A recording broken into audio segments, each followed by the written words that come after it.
सुरेश इशारा करके मुन्नी को अपने पास बुलाता है। मुन्नी सुरेश के मुंह की तरफ हल्की सी झुक जाती है। जी पापा। यहाँ आने का कोई फायदा नहीं है बेटी, कोई फायदा नहीं है। पापा एक बार पूछ के तो देख लेते हैं। अरे मैं कह रहा हूँ ना, वापस चलो बेटिया। अच्छा ठीक है, एक बार डॉक्टर से बात कर लें, फिर चले जाएंगे बस। हे राम, इतनी लंबी लाइन है। मुन्नी अस्पताल के चारों ओर नजर घुमाती है। पूरे अस्पताल में कोई जमीन पर बैठकर खाना खा रहा है तो कोई पिछली कई रातों से वहीं सो रहा है। दादी, ये लोग ऐसे क्यों बैठे हैं? बेटा, देश में गरीबी की कमी थोड़े ही है। जिनके पास एक ढेला नहीं है वो तो बेचारे अपने स्वास्थ्य के लिए यहीं आएंगे ना। तो ये लोग तो सो रहे हैं। हाँ, तो कई दिन हो गए होंगे इन्हें, इनका नंबर आने में टाइम लग गया होगा। ये सुनते ही वो एकदम से घबरा गई। सिर्फ डॉक्टर से दिखाने में इतना इंतजार करना पड़ रहा है तो भर्ती करने में कितना वक्त लग जाएगा? क्या हुआ?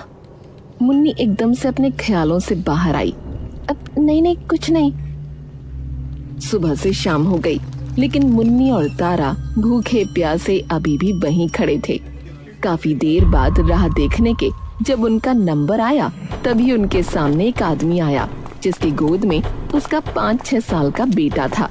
वो बिना कुछ कहे सीधा अंदर घुस गया।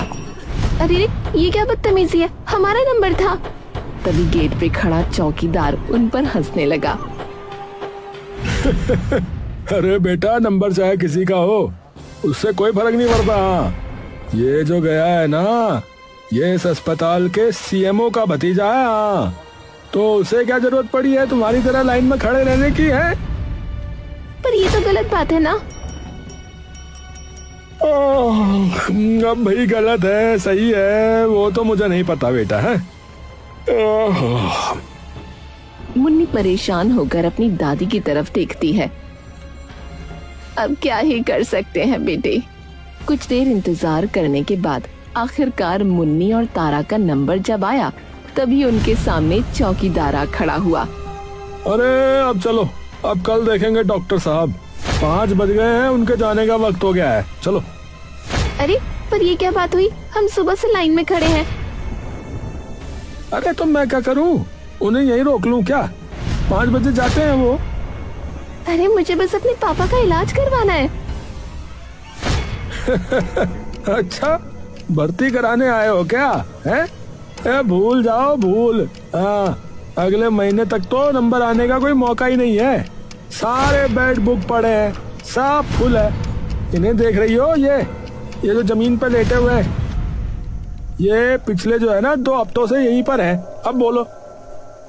हे राम, अगले महीने तक तो पूरा गांव बर्फ में ढक जाएगा। इतना वक्त नहीं है दादी हमारे पास। मुन्नी व्हील चेयर पर बैठे अपने मजबूर बाप की ओर देखती है जिसकी गर्दन कमजोरी और मायूसी से झुकी हुई थी। अब क्या करें दादी? फिलहाल तो घर ही चल बेटा, और क्या ही कर सकते हैं। तारा अपने झोले में से एक चादर निकालती है। मुन्नी ये ले, इसे ओढ़ा दे, ठंड हो रही है। मुन्नी वो चादर अपने पिता को ओढ़ा देती है। मुन्नी। हाँ बापू।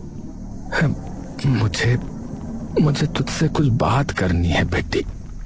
क्या? घर चल के बताता हूँ, चल। ठीक है।